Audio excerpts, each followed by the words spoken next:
घर में सिवाय मेरे कुत्ते के कोई नहीं रहता और मेरी इच्छा है कि यहाँ इंसान बसे, बच्चों की किलकारियां गूंजे।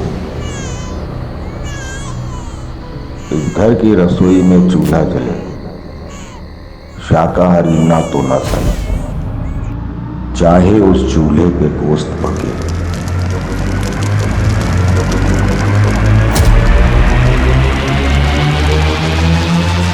नमस्कार, आदाब। मैं अनूप सोनी क्राइम पेट्रोल सतर्क के ब्लैक हेडलाइंस अध्याय के आज के एपिसोड में आप सबका स्वागत करता हूं। चाह कुछ करने की, कुछ बनने की, सुनहरे भविष्य की, प्यार भरे जीवन की। चाह एक ऐसा शब्द है जो सकारात्मक भी है और नकारात्मक भी। चाह अगर सकारात्मक है तो ये जीवन को नई राह दिखाती है, उसे खुशियों से भर देती है, और अगर नहीं तो ये जीवन को तबाह भी कर सकती है। इंसान उसे पाने की जिद में ना सिर्फ अपने आप को बल्कि अपने आसपास के लोगों को भी तबाह कर देता है।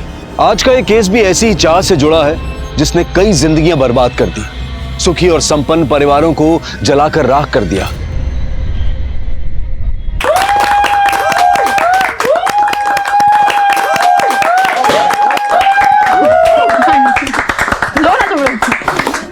देविका, तुमसे बिछड़ने का दिल तो नहीं करता, पर क्या करें, फेयरवेल भी रस्म है, निभानी तो पड़ेगी ही। देविका, तुम इतनी अच्छी जॉब छोड़कर नोएडा शिफ्ट क्यों हो रही हो? मैं सिर्फ अपने बारे में नहीं सोच सकती नाती, मुझे अपनी पूरी फैमिली को साथ लेकर चलना पड़ता है। चलो कोई बात नहीं, हमसे दूर जा रही हो पर दिल से कभी दूर नहीं होगी। कभी भी मेरी जरूरत पड़े तो मुझे याद जरूर करना। पक्का।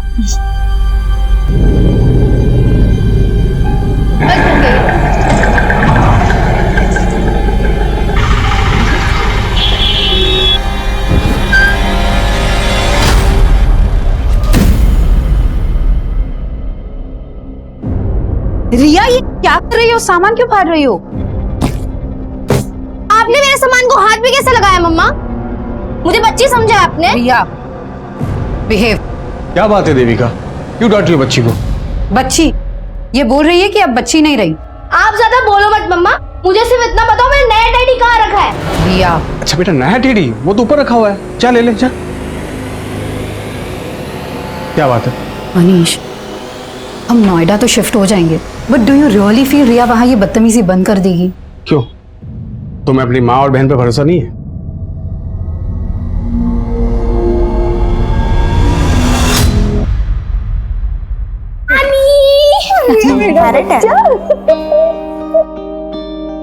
कैसी हो माँ? खुश रहो, नमस्ते खुश रहो, खुश रहो। वो ट्रक पीछे से आ रही है, 2 घंटे लेट है, वो डायरेक्ट अपने नए घर में जाएगी। अच्छा अच्छा, तब तक सामान निकालो। सामान निकालो, अंदर चल। अच्छा, पता है विद्या मौसी ने तो तेरे लिए स्कूल भी सेलेक्ट कर लिया है, नोएडा का बेस्ट स्कूल है। वाओ ग्रेट, विद्या मौसी इज द बेस्ट। और नानी मासी नहीं दिख रही, कब आएंगी? मार्केट गई है, आती ही होगी। ये अरे रिया, हाथ नहीं धोए तो कम से कम सेब धो लेती। Welcome everybody. आ गई विद्या मौसी, ये देखो रिया, मैं आपके लिए क्या लेकर आई हूँ। थैंक यू सो मच मासी। इतनी एक्सपेंसिव गिफ्ट्स देकर क्यों उसे बिगाड़ रही हो? कम ऑन दीदी, ये देखो, मैं तो आपके पति को बिगाड़ने का सामान भी लाई हूँ। दिस इज फॉर यू जीजा जी। अरे वाह, थैंक यू। कम ऑन दीदी, अब खुशी के मौके पर मुंह मत बनाओ। वैसे ये देखो, आपके लिए भी कुछ लाई हूँ।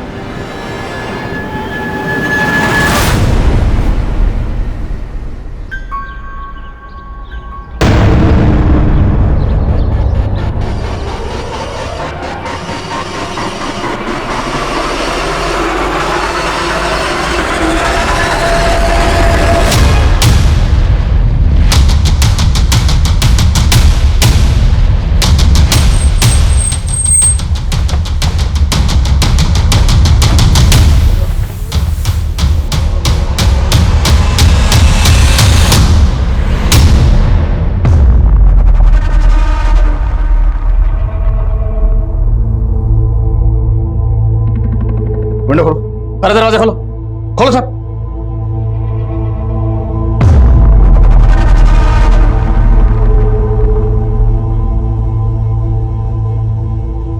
तो गैस सिलेंडर का नॉब तो ऑन है, शायद गैस खत्म होने की वजह से दोनों बॉडीज पूरी तरह से जल नहीं पाई। बहुत ही ब्रूटल मर्डर सर, दोनों के हाथ पैर बांधे गए।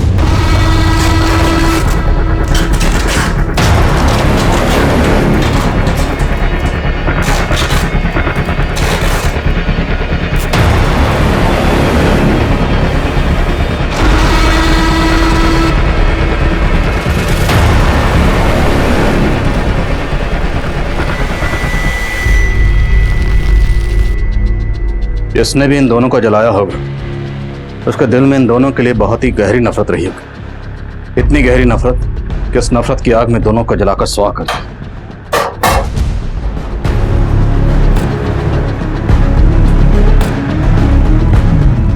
इसकी वजह से मेरे भाई की जिंदगी बर्बाद हो गई। इसका भी यही हश्र होना था।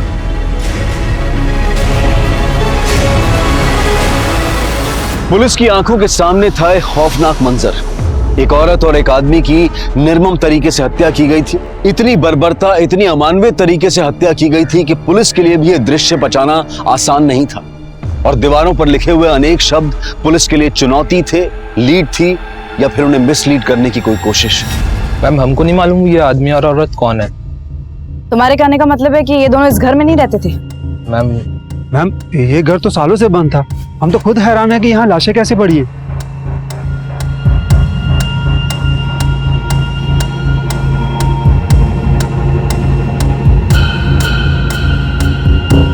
आप लोग बोल रहे हैं कि ये घर सालों से बंद है, लेकिन यहाँ का सामान देखकर तो ऐसा लग रहा है कि यहाँ सिर्फ आदमी औरत ही नहीं बल्कि कोई बच्चा भी रहता होगा। मैम, हमें इसके बारे में कुछ नहीं पता। और वैसे भी घर हमारी कॉलोनी से बहुत दूर है। अब यहाँ पे कौन आया, कब आया, कैसे आया, मैम इसके बारे में हमें कुछ भी नहीं पता। कमाल, पूरे मोहल्ले में कोई नहीं जानता यहाँ कौन रहता था। सर, मुझे तो लग रहा है ये लोग कुछ छुपा रहे हैं। का पूरा मोहल्ला कुछ क्यों छुपाएगा? पता करो, इस घर का मालिक कोई और है या ये दोनों इस घर के मालिक?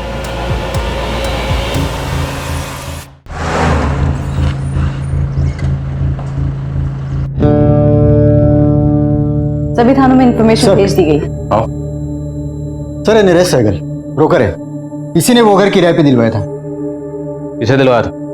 सर वो एक सिंगल मदर थी सर, अपने इन्फेंट बच्ची के साथ आई थी सर। उस सिंगल मदर का कुछ नाम तो होगा? नाम सर, हाँ देविका जायसवाल सर। मैडम, एक नंबर प्रॉपर्टी है यहाँ। इतना शांत माहौल कहीं और नहीं मिलेगा इस इलाके में, और फिर बच्चे के सोने उठने में कोई दिक्कत नहीं होगी यहाँ। सर देविका को वो मकान देखते ही पसंद आ गया था सर, और सर 3 महीने से अपनी बच्ची के साथ वहाँ रहने भी लगी थी। और मोहल्ले वाले तो बोलने वहाँ कोई नहीं रहता था। रेंट एग्रीमेंट है तुम्हारे पास?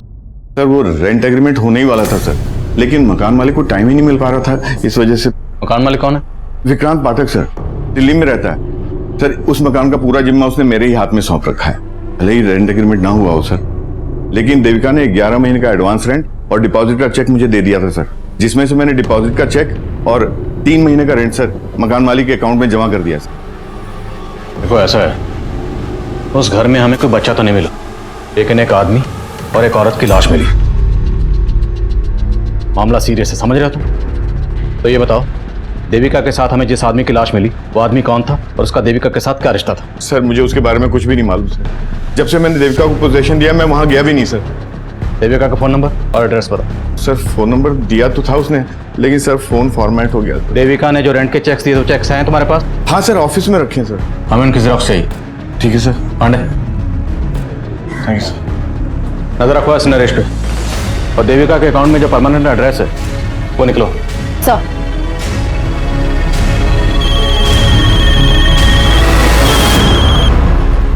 हाँ बोलो यादव।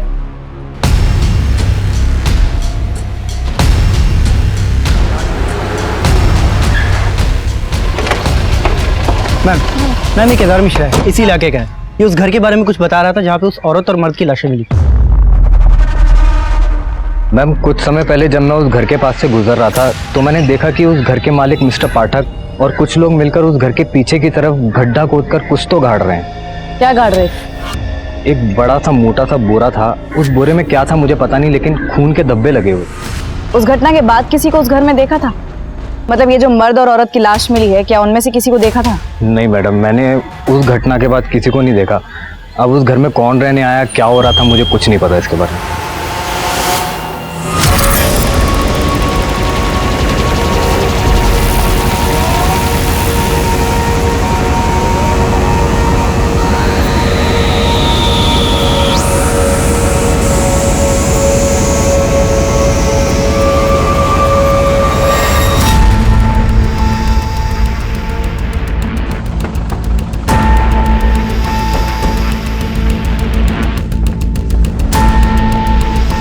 तो यही वो जगह है जहाँ केदार ने बोरे को गाड़ते हुए देखा था, लेकिन अभी तक कुछ मिला नहीं।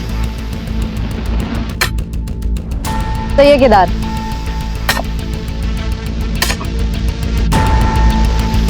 एक मिनट रुक। ओके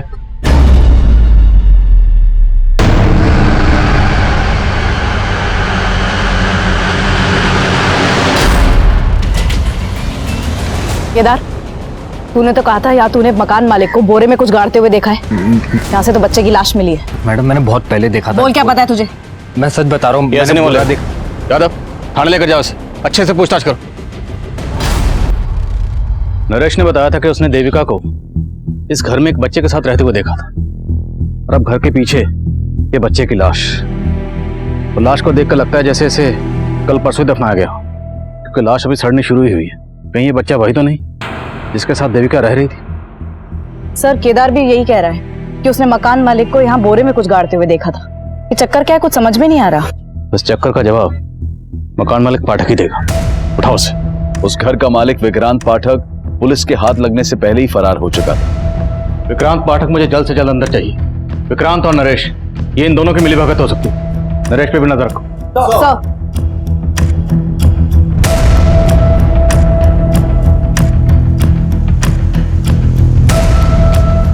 पुलिस विक्रांत को ढूंढने में जुट गई थी। वहीं देविका द्वारा इशू किए गए रेंट चेक्स के जरिए देविका के बैंक अकाउंट की डिटेल सामने आई। सर, देविका की बैंक अकाउंट डिटेल्स में उसका मैरिटल स्टेटस मैरिड था, लेकिन बैंक से उसके पति से जुड़ी कोई भी इंफॉर्मेशन नहीं मिली है। हाँ, परमानेंट एड्रेस जरूर मिला है। तो हो सकता है जिस आदमी की लाश हमें देविका के साथ मिली वो देविका का हस्बैंड हो और वो बच्ची देविका की बेटी। लेकिन सर, देविका ब्रोकर नरेश से झूठ क्यों बोलेगी कि वो सिंगल मदर थी? एड्रेस कहाँ का है?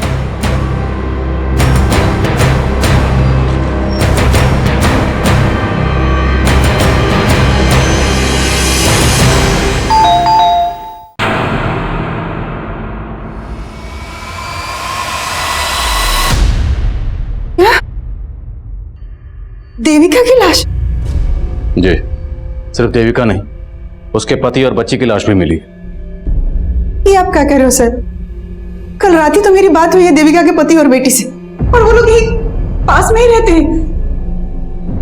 वो दोनों यहीं रहते हैं, तो देविका उस किराए के घर में क्यों रह रही थी? और वो बच्ची और आदमी कौन था जिसकी लाशें हमें मिली? मुझे ये सब नहीं मालूम। मैं खुद पिछले 2 साल से देविका को ढूंढ रही हूँ। 2 साल से ढूंढ रही? हाँ सर, 2 साल पहले देविका अपने पति और बेटी से झगड़ा करके मायके चली आई थी, और मनीष जब उसको लेने आया। ये कैसी बात कर रही हो तुम देविका? हाँ, मैं तो खुद तुम्हें लेने आया हूं यहाँ पर। ये सब करके तुम क्या जताना चाहते हो? कि तुम्हें मेरी जरूरत है? सच तो ये है कि तुम में से किसी को मेरी जरूरत नहीं। बेटा, ये क्या बोल रही है और कहाँ जा रही है तुम?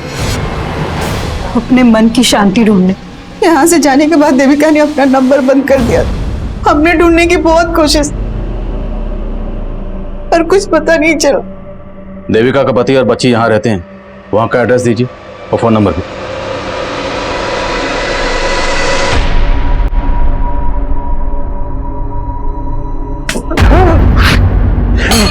क्या बात है? आप यहाँ पर आराम से सो रहे हो, और वहाँ मम्मा, आप मम्मा को वापस कब लेकर आ रहे हो? बेटा वो अब नहीं आएगी यहाँ। बताओ मम्मा क्यों नहीं आएगी? बताओ पापा, मम्मा वापस क्यों नहीं आएगी? शट अप यार। तब यहाँ पर थी तब तो उसकी परवाह नहीं की तुमने। अब मम्मी मम्मी करके मेरा कान खाती रहती है। जा अंदर जा, जा।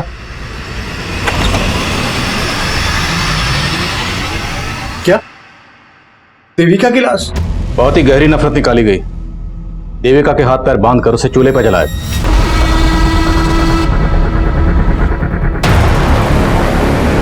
और ठीक उसी तरह से एक आदमी को मारा गया।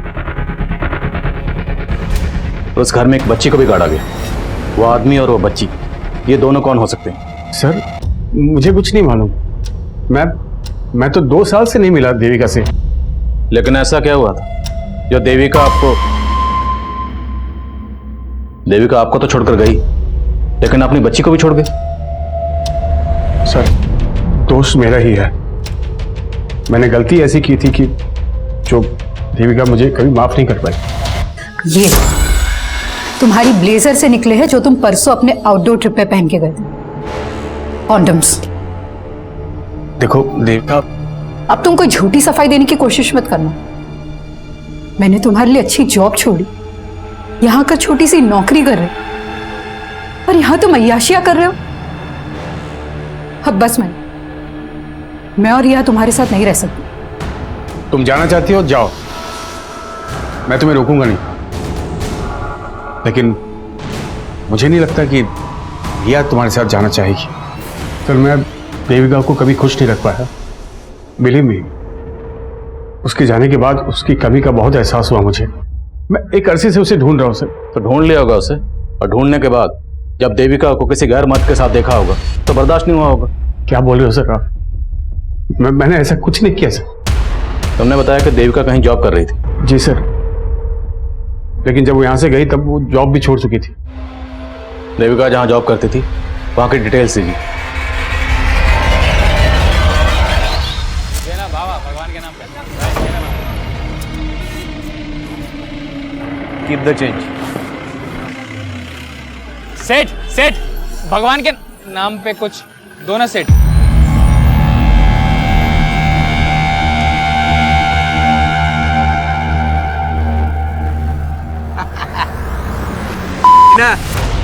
अबे आग। अरे नगीना तू, ए कालू लाली, इधर आओ इधर आओ। अरे ये क्या है? हट, छी, 10,000 रुपए का शर्ट है। और ये क्या है? हाथी का दांत है, हाथी का दांत। हाथी का दांत? अबे हाथी के छोटे बच्चे का दांत। जा। अच्छा। अबे तेरा नगीना ना अभी किसी की किस्मत का नगीना बन गया है। उसको भी चमका दिया और खुद भी चमक गया।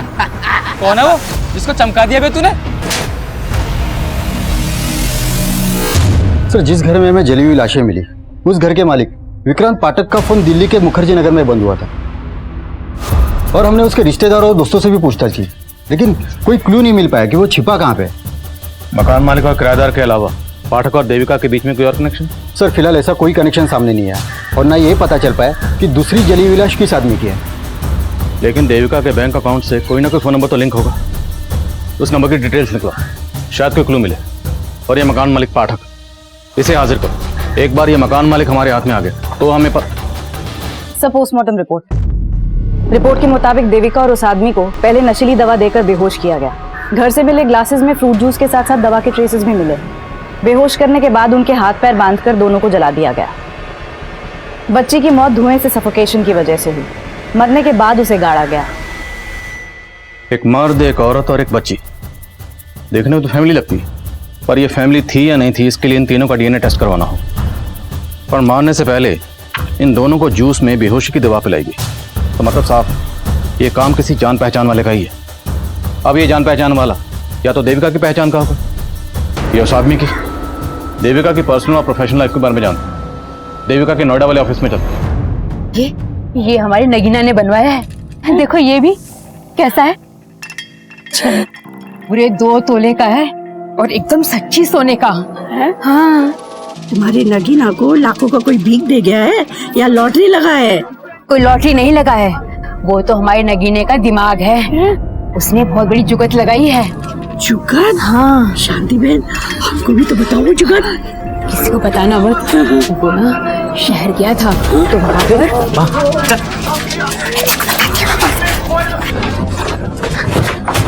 क्या बेवकूफी कर रही है?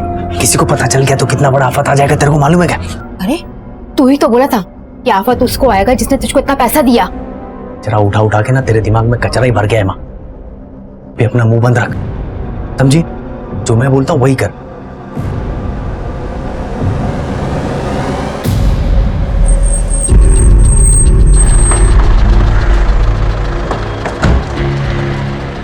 सर, देविका तो 2 साल पहले ही यहाँ से रिजाइन करके चली गई थी।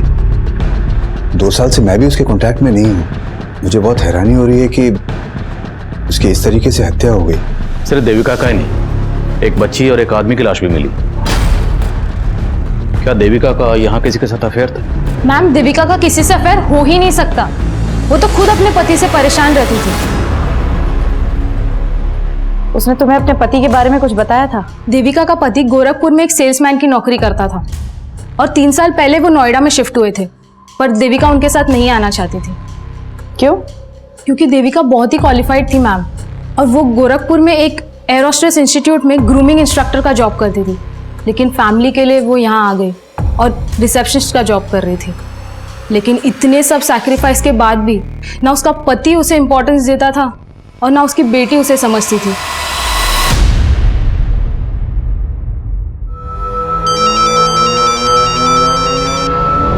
सर, उस घर के मालिक विक्रांत पाठक के उसके एक वर्कर के घर में छिपे होने की लीड मिली है।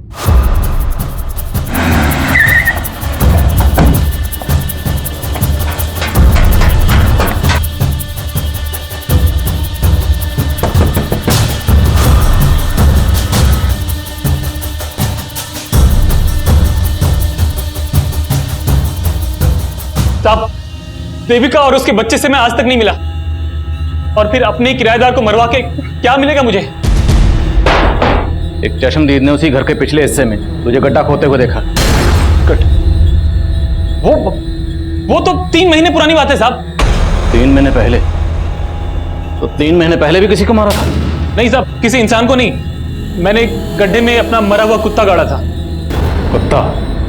हाँ साहब, वो घर ही मनहूस है साहब। मुझे सस्ता मिला तो मैंने ले तो लिया, इन्वेस्ट कर दिया, सोचा था चलो कम से कम किराया तो आएगा।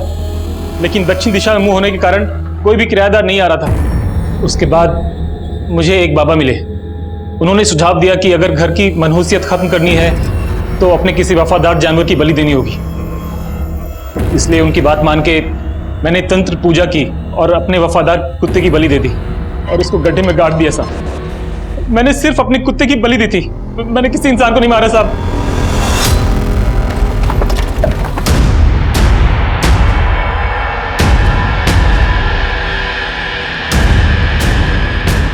तो मैंने यहीं पे गाड़ा था।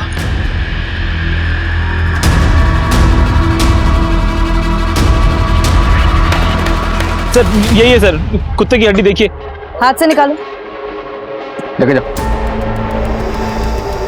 इन हड्डियों को तुरंत फोरेंसिक भेजो, पता लगाओ क्या ये वाकई कुत्ते की हड्डी है, ये पाठक हमें घुमा रहा है। और देविका से जुड़े जिन जिन लोगों को पाठक जानता है सबका पता लगाओ। देविका का बॉस मेहता, उसका पति मनीष, कोई भी हो सकता है। सर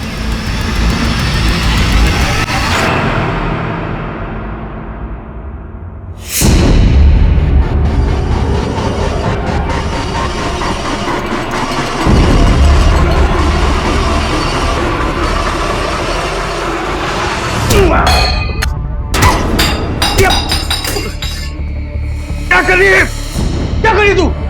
आपने मारा ना मेरी मम्मी को, इसलिए उस दिन बोल रहे थे ना कि मम्मा वापस नहीं आएगी। तू आपको मैं छोड़ूंगी नहीं। रिया, रिया, तू क्या करी है? मैं आपको छोड़ूंगी नहीं पापा। तेरी हरकतें मैं अभी ठीक करता हूँ, अभी ठीक करता हूँ। तभी जाके चुप कर। आपने मेरी मम्मी को मारा है। मैंने उन्हें मारा। सबके सामने आपको एक्सपोज कर दूंगी। खोलो पापा, यू आर अ किलर। यहीं अंदर पड़ी रह तू, चुप कर, एकदम चुप चुप।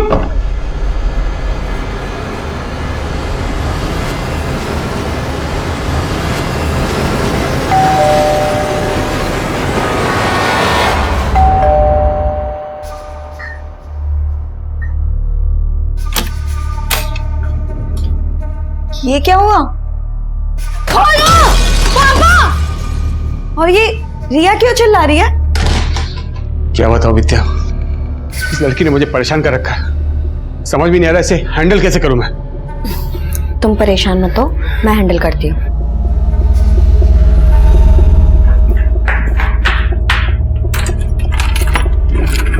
रिया,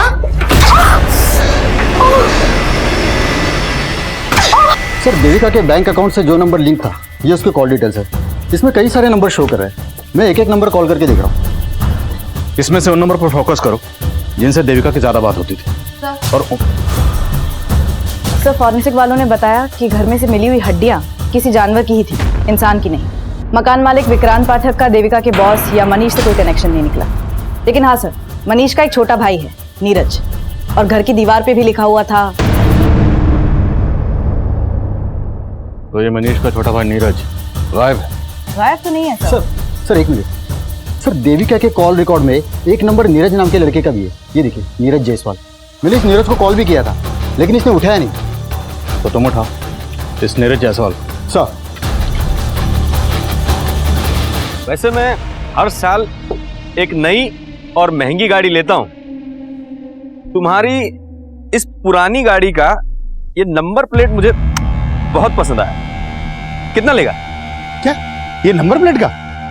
अरे नंबर प्लेट का नहीं भाई, पूरी गाड़ी का। आपके लिए 3 लाख रुपए। अच्छा अच्छा ठीक है। ए, चल चल टेस्ट ड्राइव दे। हाँ हाँ टेस्ट ड्राइव दे। जाओ जाओ।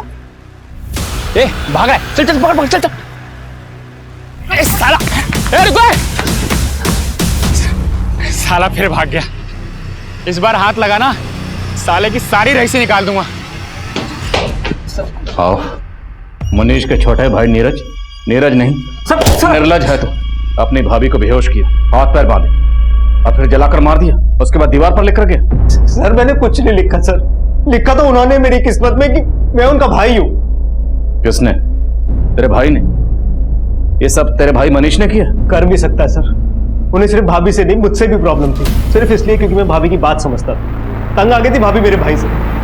सर मैं तो कहता था भाभी से कि भाभी अगर ऐसा है तो आप छोड़ क्यों नहीं देती उन्हें, आप क्यों सह रही हो ये सब? प्रॉब्लम सिर्फ मनीष में नहीं है नीरज, प्रॉब्लम मेरी बहन में भी है। मैं सिर्फ और सिर्फ रिया के लिए रुकी हूँ। जब वो मुझे समझने लग जाएगी, मैं उसे लेके हमेशा के लिए चली जाऊंगी। लेकिन सर रिया को विद्या ने अपने फेवर में कर रखा था पूरी तरीके से। वो विद्या और मेरा भाई मनीष, उन दोनों ने मजबूर किया मेरी भाभी को, और इसलिए उन्होंने अपनी बेटी को छोड़ा सर। तब तो तू ये भी जानता होगा कि देविका कहाँ रहती थी? उन्होंने अपना नया नंबर मुझे दिया था, इसलिए कभी कभी मेरी बात हो जाती थी उनसे। लेकिन सर भाभी ने मुझे कभी नहीं बताया कि वो कहाँ रह रही थी। कभी कभी बात होती थी तो बातों में ये तो बताया होगा तेरी भाभी ने कि वो आदमी कौन था जिसके साथ वो रह रही थी। सर मुझे कुछ नहीं पता इस बारे में सर, और सर आप मुझ पे शक करके गलती कर रहे हैं। ये सब मेरा भाई मनीष और वो भाभी की छोटी बहन विद्या, ये उन दोनों का रचा हुआ पूरा प्लान है सर। भाभी के जाते उन दोनों ने शादी भी कर ली थी। साली साली रहती तो अच्छा था, साली जब घरवाली बनती है यही कांड होते हैं। तो तुम क्या चाहते थे? बिना किसी रिश्ते के सोती रहती तुम्हारे साथ? तो रिश्ता जोड़ा है तो भुगत। कहती थी रिया की मां बनूंगी तो सब कुछ संभाल लूंगी। क्या खाक संभाला तुमने? हमारे सर भी फोड़ रही है और किस्मत भी।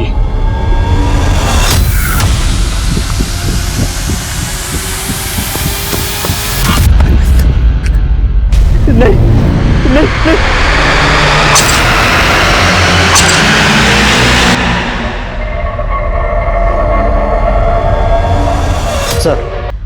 सर उस मनुष्य और विद्या को उठा के लाए।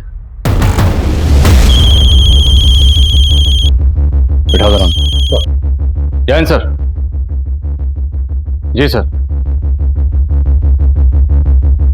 ठीक है सर, मैं अपडेट करता हूँ आपको। सर, देविका के कॉल रिकॉर्ड्स में एक ऐसा नंबर मिला है जो कंटिन्यूसली स्विच ऑफ जा रहा है। किसका नंबर है ये? सुरेश तिवारी। इसका फोन हत्या वाली रात उस घर के एरिया में बंद हुआ जहां से लाशें मिली थी। नंबर कहाँ का है? मेरठ। तुरंत मेरठ निकल, उठाओ इसे।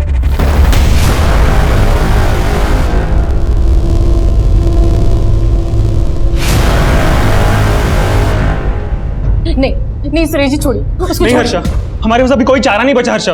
वो आदमी हमें जीने नहीं देगा। हम उसका टॉर्चर सह के नहीं, हम इस रस्सी पे लटक कर मर जाएंगे। सुरेश जी मेरी बात तो सुनिए। अगर आप चले गए तो हम दोनों का क्या होगा? हर्षा मुझे पता है कि हमने साथ जीने मरने की कसम खाई थी, लेकिन हम साथ जी नहीं सकते तो कम से कम साथ मर तो सकते हैं। हम नहीं मर सकते। ठीक है। क्या कर रहे हैं आप? सुरेश जी मेरी बात सुनिए, छोड़िए उसको।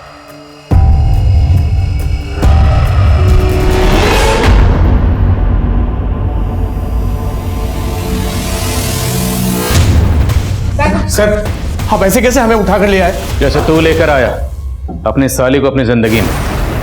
जीजा साली से बन गए मियां बीवी, फिर आखिर ऐसा क्या हुआ कि नौबत एक दूसरे का सर फोड़ने तक आ गई?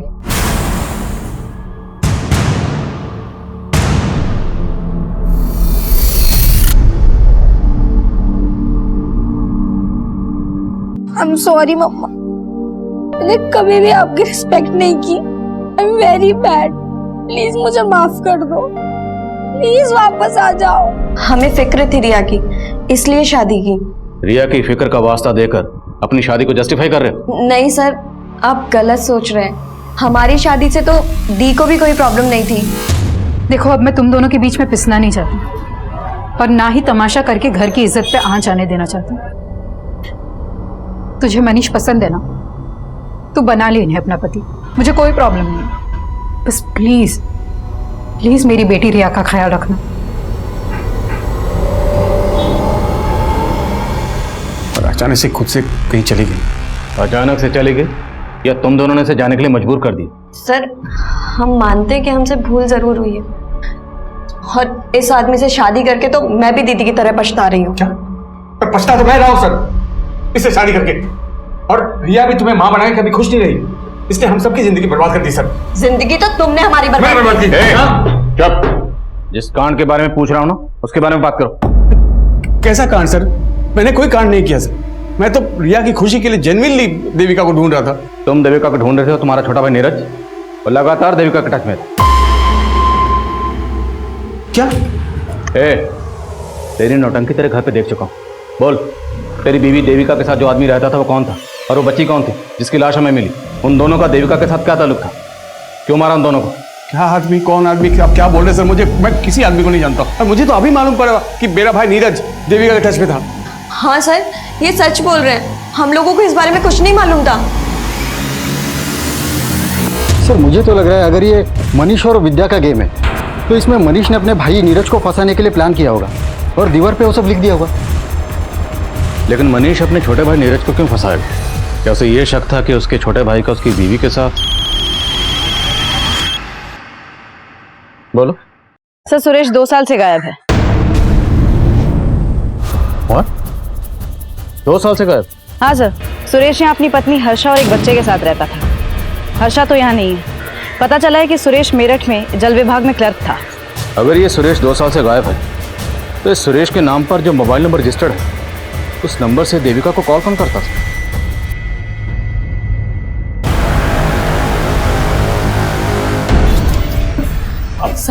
आप फिर से आ गई? आपसे बोला ना जैसे ही आपके पति का पता चलेगा आपको बुला लेंगे। वो शायद नहीं मिलेंगे साहब, उन्होंने आत्महत्या कर ली होगी। क्या? तुम तो पहले बोल रही थी सुरेश लापता है, अब बोल रही उसने आत्महत्या कर लिया। ये लगा के रखा तुमने? साहब, एक बात हम आपको पहले बताए नहीं थे। 2 साल पहले ऐसे ही अपने बॉस से तंग आकर उन्होंने आत्महत्या करने की कोशिश की थी। नहीं नहीं, देखिए आप ऐसा नहीं कर सकते। अगर आपका बॉस आपको तंग करता है तो आप उसकी शिकायत अपने बड़े अफसर से कीजिए। क्यों आप हमको अनाथ करके जाना चाहते हैं? हमारी बात कोई नहीं सुनेगा हर्षा। हमारे बॉस ने सबको अपने खिलाफ कर दिया। कौन बॉस? वो विनायक मिश्रा।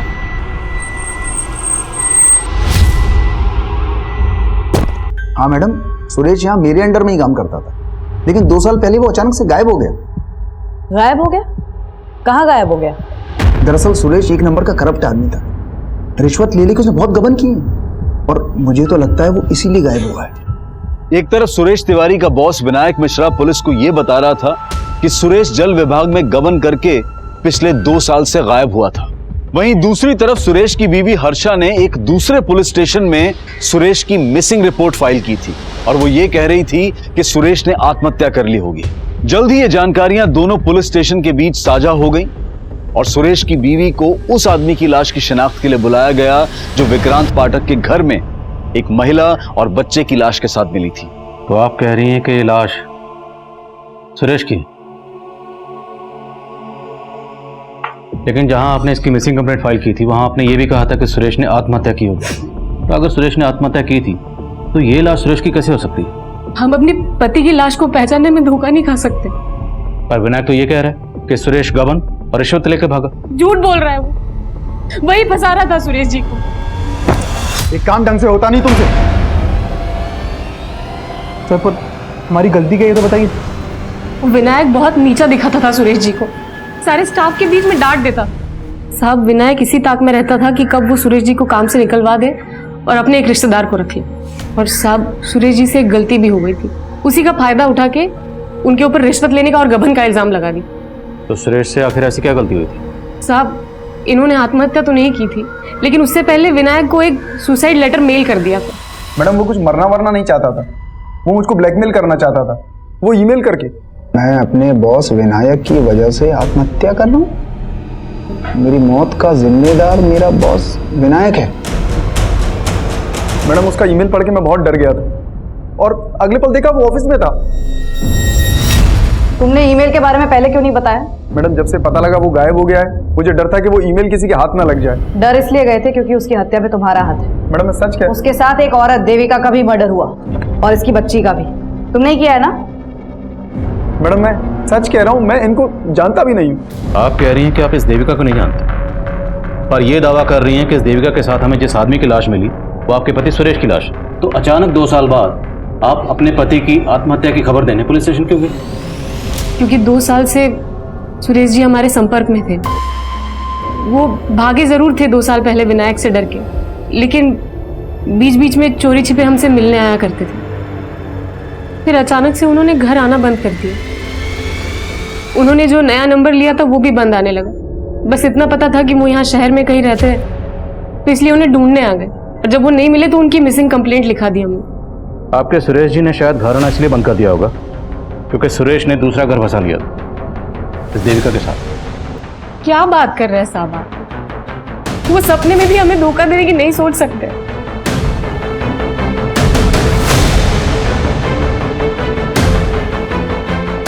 सर ये औरत दिखने में जितनी सीधी है, विनायक उतना ही चालाक है।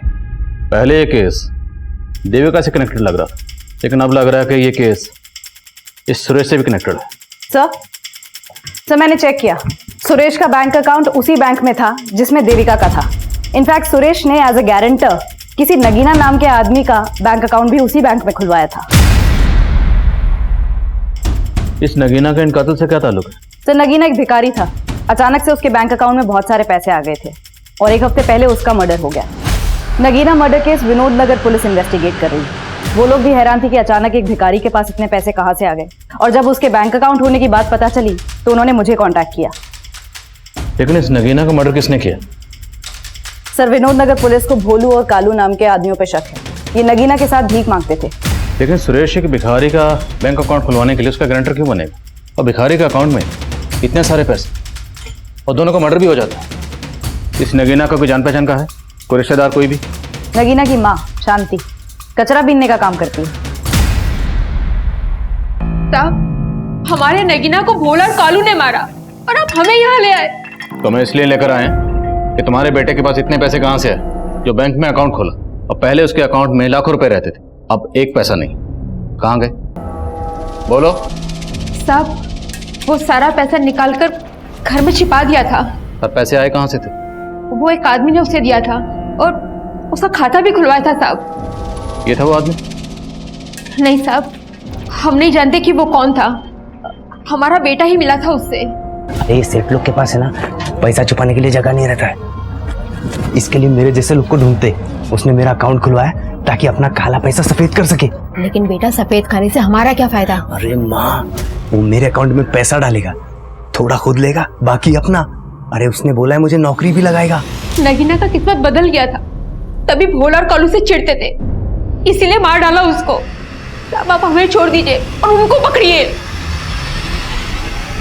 सर अगर हम नगीना की माँ का भरोसा कर भी ले तो सवाल ये उठता है कि सुरेश नगीना को इतने पैसे दे कैसे सकता है? कहीं उसके रिश्वत और गबन के पैसों की कहानी तो नहीं? लेकिन सुरेश मर चुका है, तो मुमकिन है पूरा का पूरा खेल कोई और ही खेल रहा हो, और हमें उस खिलाड़ी को ढूंढना है जिसने सुरेश के जरिए नगीना का बैंक अकाउंट खुलवाया। नगीना मर्डर केस सामने आने के बाद साजिश की कई गहरी परतें नजर आ रही थी, जिनके जवाब ढूंढने के लिए पुलिस ने कल्लू और भोलू की तलाश तेज कर दी, और पुलिस के खबरी नेटवर्क ने जल्द ही कल्लू और भोलू की मौजूदा ठिकाने का पता लगा लिया।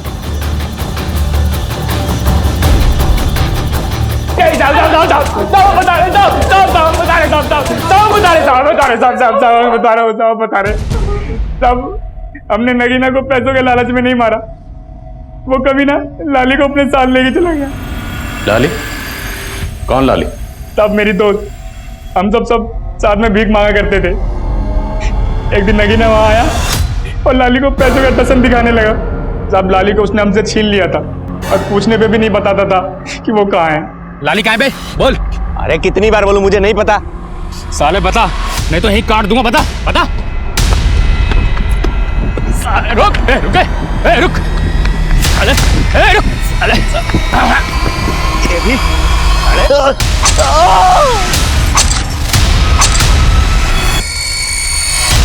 लाली का पता चला? नहीं साहब। देखो अगर माँ करो जरा धुलाई इनकी। नहीं साहब मैंने बता दिया। सर घर से जो 2 जली हुई लाशें मिली और घर के पीछे से जो बच्ची की लाश मिली है, इन तीनों की डीएनए रिपोर्ट्स आ गई हैं। बहुत ही चौंकाने वाली रिपोर्ट्स हैं।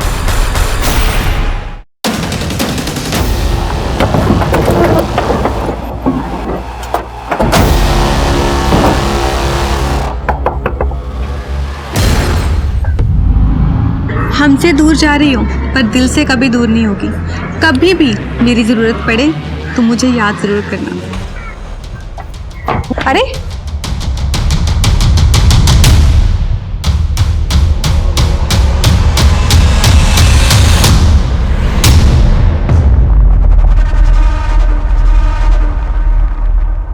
रिपोर्ट से पता चलता है कि बच्ची का डीएनए सुरेश के डीएनए से तो मैच करता है, पर देविका से नहीं।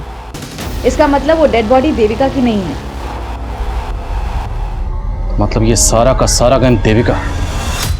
नजरें मत झुकाओ, जो किया वो क्यों किया ये बताओ। मैं तो बस शांति की जिंदगी जीना चाहती थी, पति और बेटी का प्यार चाहती थी, लेकिन किसी ने मुझे नहीं समझा। मैं सबसे तंग आकर चली गई थी। कोई अच्छी सी नौकरी ढूंढ कर सेल्फ डिपेंडेंट बनना चाहती थी। और फिर एक दिन जॉब ढूंढते ढूंढते मेरी मुलाकात सुरेश से हुई। हम अच्छे दोस्त बन गए, साथ रहने लगे। लेकिन इसके बारे में मैंने अपने घर वाले से कुछ नहीं कहा। और तुम्हारा देवर नीरज, वो तो लगा था तुम्हारे टच में था। मैं उसके कांटेक्ट में थी, लेकिन सिर्फ इसलिए क्योंकि मैं जानना चाहती थी कि वहां क्या हो रहा था। और जब पता चला कि मनीष ने सच में विद्या से शादी कर ली, तो मैंने भी सुरेश से शादी कर ली। मैं एयर हॉस्टेसेस को ग्रूमिंग करने के लिए ऑनलाइन टीचिंग का जॉब कर रही थी। अच्छे खासे पैसे भी कमा लेती थी। लेकिन सुरेश कुछ नहीं कर पा रहा था। उल्टा वो तो मुझसे पैसे लेकर अपनी बीवी को भेजता था। इसलिए उसे छोड़कर अपनी बेटी के साथ उस घर में रहने चली गई। लेकिन वो मुझे ढूंढता हुआ वहां भी आ गया और कहने लगा, देविका ये बेटी मेरी भी है। ये हमारे प्यार की निशानी है देविका। और मैं उस हर्षा से नहीं, मैं सिर्फ तुमसे प्यार करता हूँ। तुम ये सोचो कि मैंने उस हर्षा को छोड़ दिया है। मैंने फिर सुरेश को एक मौका दिया, लेकिन अभी भी उसकी नीयत मेरी कमाई पर ही थी। तुम टेंशन मत लो हर्षा, मैंने सब सेट कर दिया। बस कुछ ही दिनों की बात है, फिर हम वापस साथ रहेंगे। मुझे शक होने लगा कि वो मेरे साथ बहुत बड़ा गेम खेल रहा है। और उस दिन से मैंने उस पर नजर रखना शुरू किया। फिर एक दिन मैंने उसको एक भिखारी के साथ देखा। उसका हूबहू हुलिया अपने जैसा बनवा दिया। मैं उसका सारा प्लान समझ गई थी। वो उस भिखारी को मार के ये साबित करना चाहता था कि वो मेरे साथ मारा गया। सुरेश नगीना को मारना चाहता था? जी सर, पर मैंने उसका ही प्लान उस पर उल्टा चल दिया।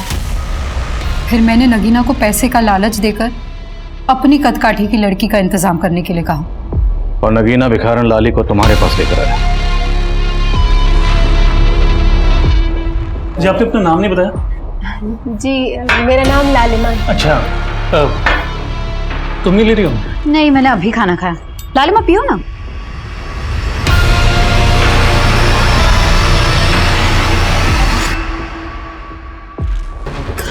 दोनों बेहोश है, जल्दी जल्दी हाथ पैर बांधो।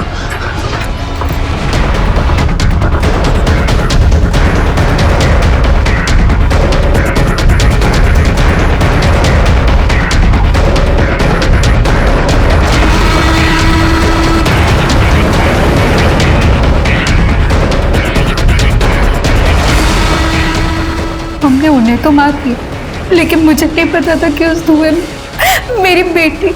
सब मैं अपनी बेटी को नहीं मारना चाहती थी, लेकिन वो। पर तुमने दीवार पर वो सब क्यों लिखा था? मुझे नीरज से पहले कभी कोई शिकायत नहीं थी, लेकिन जानती थी कि जब आप मनीष के भाई तक पहुंचेंगे तो आपको लगेगा कि ये मनीष की ही चाल है। और मैं मनीष को फंसाना चाहती थी, उसे बर्बाद करना चाहती थी। आज सिर्फ और सिर्फ उसी की वजह से मेरी जिंदगी बर्बाद हो गई। तुम्हारी जिंदगी खुद तुम्हारी वजह से बर्बाद हुई।